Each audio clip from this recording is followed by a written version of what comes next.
Hi, it's Rachael Sylvia. Today I'm reciting some of my poetry from a mental health series book. This chapter is based on friendship abuse. I hope you like it. All poems written and read out in spoken word are copyrighted by Rachael Sylvia. Chapter 1, Monochrome.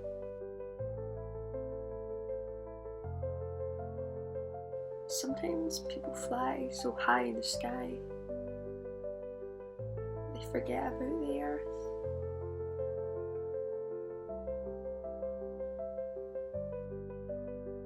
The creed of one and the same. You loved yourself the same way as the bullies I knew in my past did. I recognised it by how you berated me. Exactly, just like how they did, dusting me off like you couldn't bat an eyelid if your words wedged knives into my core, or not. A deep remembrance. It's the way you then pass it all off as self-love. Again, exactly like how they did. But I guess with you, it stings all the more because you were actually my friend.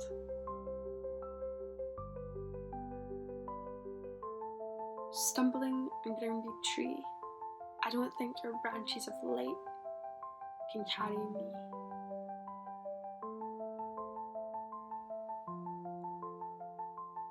Fairytale twin. I once had a friend, though I found I deeply despised the sister of her humble true self. Twins, but I couldn't believe that they were both cut from the same cloth. In some sort of twisted truth, I felt her doppelganger was ever too beastly to ever come from a fairy tale. I couldn't take a liking to her new gown. Even her robes dripped in paint.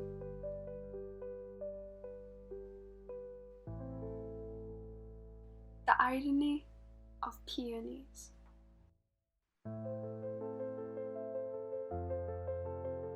Your words fall like a dying bed of flowers, smelling of only death and decay.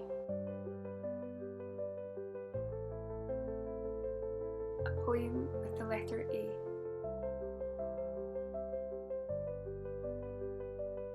Can't sit with us. There's not space for you here. With my new spiritual gifts, I do not want you near. I'm in with the new and out with the old. Sorry if I'm not being your friend. I really don't care if I am being cold.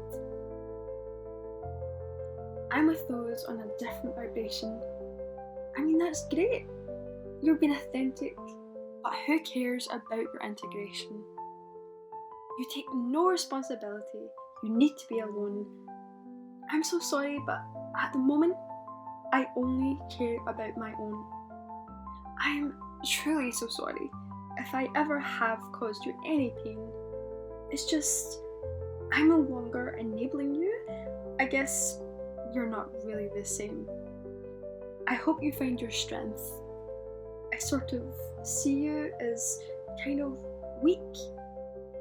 I need to remove myself so that you can find your own 2 feet. I thought this was a friend who would be there till the end, but maybe a lesson to let go of those who don't bother with you, a true and hidden blessing. Yes, don't mess with poets.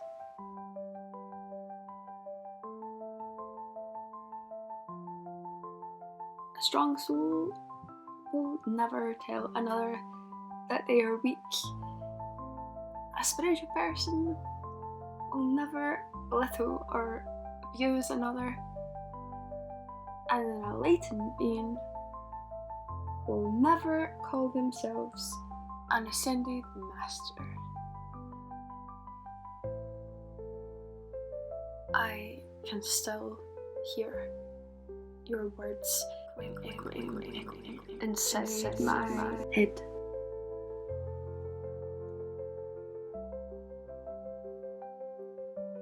A writer's curse and blessing.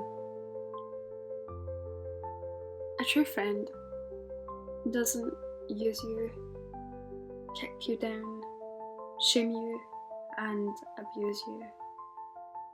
A true friend doesn't laugh in your face, even if hurt. A true friend will always speak to you with grace. Even if they don't want to be friends, they will still have the decency to give you closure. Even if angry, they would still always keep their composure. A true friend doesn't talk down to you like they're on some higher level of that of an ascended master. They would never judge you, especially for your struggles, like you're born some kind of horrible disaster. A true friend would never try to make you feel the feeling of shame. And now in the aftermath, I find myself decorating the pain, trying to find healing, creating art from all the rage that I am feeling. Our friendship you truly abused. It feels like nothing more than just being used. Like an alchemist, now here to tell my story, transforming pain into visual poetry. Maybe the pain is here because I was born to write about it. An affection for spiritual identity is equal to Facade.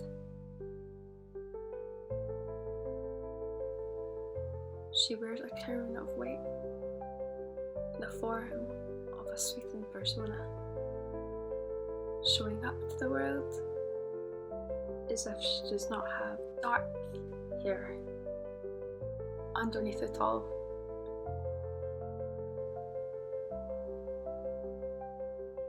Sorry, angry poetry. I guess all the cups of ayahuasca must have went to my head. False codes. When life gives you lemons, create on whatever they throw your way. Don't be afraid to show them their dark. Unleash everything, all the pain into art. Help the world learn to recognise what gaslighting is in open sight. With all the hidden shadows of the false now come to the light.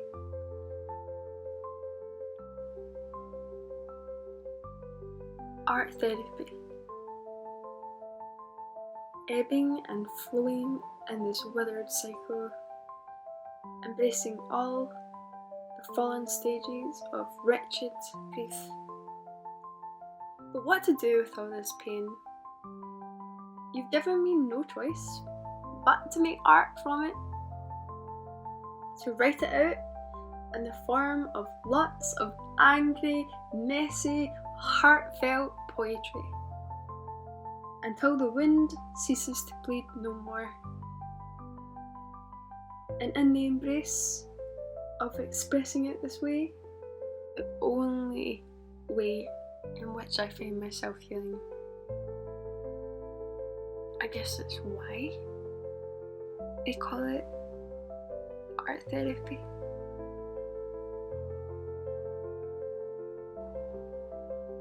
The girl who turned blind, tossed aside for the light, abandoned in the dark, like an old shipwreck. But is it truly light if one only chooses to be one-sided? For where is the oneness and the choice to be divided? Everyone knows that a spineless book can never teach. That it is truly hard to take on a very tight and serious speech, one that has lost herself in the ways that she likes to preach. I ask, where is the lightness in her message? Her words fall flat on the soul, like a ton of weighted bricks. You can't sit with our fleet or be on our spaceships. It's the persona of being bitchy, like it is some kind of spiritual flex. It's the irony of the light work that seems serious, heavy and harsh with no real depth. These codes are somehow very serious stuff, often said with a distorted, enclosed, harsh kind of love. It doesn't feel high vibrational when she preaches with a closed fist. You shouldn't do that, and you absolutely mustn't do this. When dreamers dream in joy, they make a dreaming sound. Even when their head's in the clouds, they still have their feet on the ground. In the eyes of oneness, there is no rudeness or separation. There are no projected preachings and corrupted desperation. For if you shame the dark, how can you ever have a true embodiment in the light? Poetic justice is truly saying something that when even your therapist is seething with rage, that even she feels a deep injustice for the way you were berated, hung and slaughtered. A fire continues to further ignite inside of when even a support worker now tells you the tale of how she has never had anyone burn her the way you decided to burn me, the stoning and the drowning of your words. Even when the moon is not full and earth's only in halves, the mad woman in me still comes bubbling day by day. And day by day to heal is to write one more poem, one more page, until these pages now turn into pages and the verses keep on coming. In therapy we addressed how these poems made me madly cease to stop bleeding out, brought to my attention by just how much I have been stripped of being heard. Instead, shut down and silenced by a friend that thought her words and ways had good intentions, when really it was nothing more than a clumsy approach. Words from the wise. At first I thought, I must write a whole poetry book about this outrage. Then the dark goddesses advised me, no, that would be to give you too much credit, too much power. Power, they whispered, that would only furthermore go to one's head. The Baba Yaga then winced in and scolded, "Ha! Give that lump nothing more than a chapter." Wolf. From pain, I draw art. Like an alchemist, I will show them their dark. And if they come cold-blooded, smirking and sneering, and distorted growling teeth, I will always turn their cruelty and ignorance into a poetry piece. A funeral for the flowers. Dear old friend and an ascended beam of light, forgive me that I struggle to grasp the innocence and the winding of your waging words. Forgive me that I cannot simply see what is so pure and celestial about your merciless brutality, how I still continue to ponder on the wicked divinity of your heartless rationality. Forgive me that I do not see the grace in your being, in which your heavy approach cut me deep and bled me dry. Even now, I feel no angel in such attempt to belittle others, a ruthless cutting just to get ahead. Before the dark, I cherished your light, truly, deeply. Now it seems your crown is cracked and hangs only to one side. But I can't help but feel your feathers are now dry and tainted, a softness that only dresses as the part of a martyr, discarding and hiding underneath it all, only but shaming, and what you don't feel is up to your holy standards. I have witnessed that it's most ironic and yet definitely true that people can become completely blinded by all of the light as they only gaze into their crystal ball. But I guess this too is a gift. Thank you. As a way shower, you have showed me the way of what not to be like. As a sound healer, how to future trust your lullabies and the embodiment of these sacred codes. For what is to trust when I did not hear you sing to me, but rather scream and spit and tear me from my soul? I thought that we were the same. But we don't speak or outcast like that wherein my soul origin is from. Yet it is both an ending and a beginning when I find myself creating art from all the rubble, rebuilding strength from the suffocation of all your arrogance, still trying to heal from the ashes of your weighted inhumanity. Meanwhile, and both at the same time, I also have to welcome the mourning of our old friendship, a funeral for all the flowers.